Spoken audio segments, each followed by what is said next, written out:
बहुत ही बड़ा राज्य था। उस राज्य में दो महल थे। उस महल में दो रानियां रहती थी। एक था सोने का महल और एक था घास का महल। उस महल में एक सायरा नाम की रानी रहती थी और एक का नाम था राधा। सायरा नाम की रानी वह बहुत ही चतुर और बेईमान थी। एक दिन की बात है, जब राधा रानी अपने बिस्तर पर सोई हुई थी, तब उसे स्वप्न आता है और वह अपने सपने में देखती है कि उसकी बहन सायरा अपने महल की एक भी हिस्सा राधा को नहीं देना चाहती थी।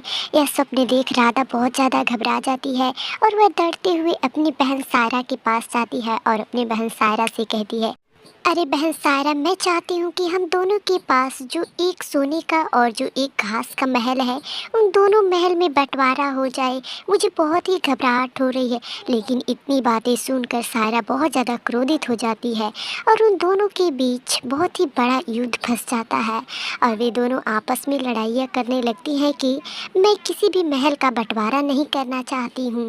लेकिन राधा सोचती है कि तुम मेरे हिस्से का जो महल है वह दे दो। और सायरा इतनी ही बातों में बंदी बन जाती है और वह बहुत ही बेईमान थी, इसलिए उसकी हार हो जाती है और राधा उसे एक पिंजरे में कैद कर देती है। तब उसकी बहन सायरा कहती है कि अरे बहन, मुझसे बहुत ही बड़ी गलती हो गई है, चलो हम दोनों मिलकर बंटवारा कर लेते हैं और चलो एक दूसरे से अब माफ़ी मांग लेते हैं।